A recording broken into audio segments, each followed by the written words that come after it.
Hello children, I hope you all are safe and fine at your home. So today we will discuss about diseases. A disease can broadly be described as a condition when one does not feel at ease or feels unwell.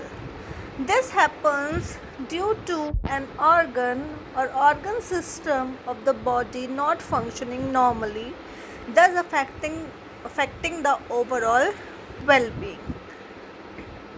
We can make out that the person is unwell by the symptom: headache, body ache, cough, cold, fever, and many diseases we see in our day-to-day life. Types of diseases. There are two types of diseases: communicable diseases and non-communicable diseases. Communicable diseases are those that can spread from one person to another. These diseases are caused by certain types of pathogens or germs. These are also called infectious or contagious diseases. These are spread through fungi, bacteria, protozoa, and viruses. Some communicable diseases are malaria, tuberculosis, influenza. Modes of transmission of communicable diseases. Communicable diseases spread in different ways. First, through infected food and water. Improperly stored food and improperly stored water contain germs, and also spoiled food and uncovered food contain germs.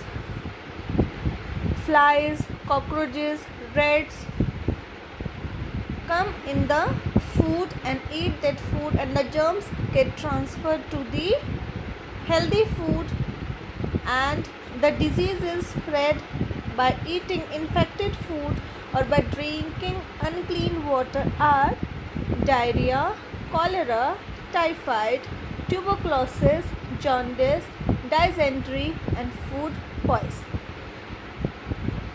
When flies sit on garbage, human feces, animal excreta, etc., the germs present there stick to their legs. And when these flies sit on uncovered food, the germs are transferred to the food, just thus contaminating it. If we eat this infected food, we fall sick. Second, through the air. Airborne diseases spread through air. The spit of the person suffering from tuberculosis contains the disease causing germs. These germs are released into the air whenever this person spit out, sneeze, or cough. The infected air carries the germs to healthy people infected them too. The most common airborne diseases affect the respiratory tract or the eyes. Some airborne diseases are viral fever, cough and cold, diphtheria, measles, and mumps. Third, through insects and animals.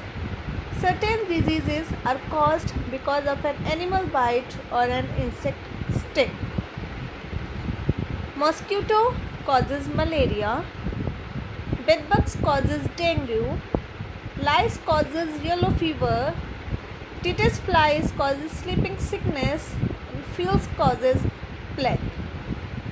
When they sting a healthy person, the germs are injected into the blood of the healthy person. Dengue fever is caused by Aedes aegypti, and malaria is caused by female Anopheles mosquito. Plague is caused by fleas, and sleeping sickness is caused by Titus fly. Fourth, through direct contact. Ringworm, scabies, measles, common cold, chickenpox, tuberculosis are caused due to direct contact.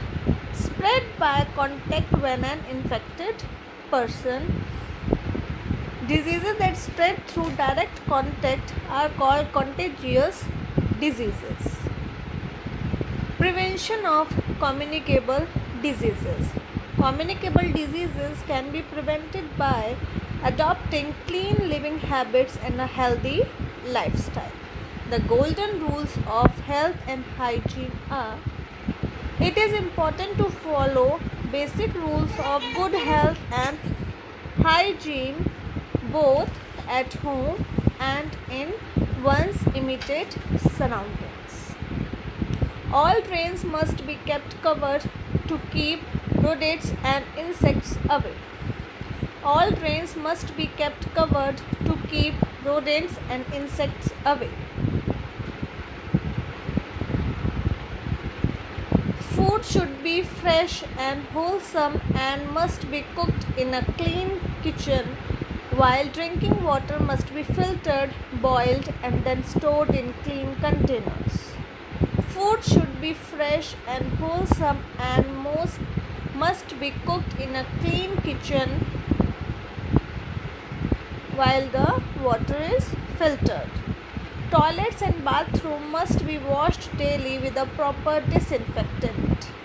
Dry and wet garbage must be collected in separate containers having proper lids. Vaccines are very effective in preventing the spread of certain diseases.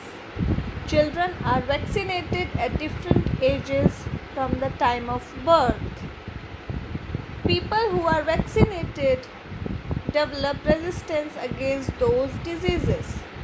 Vaccine available for various diseases are whooping cough, tetanus, polio, plague, rabies, typhoid.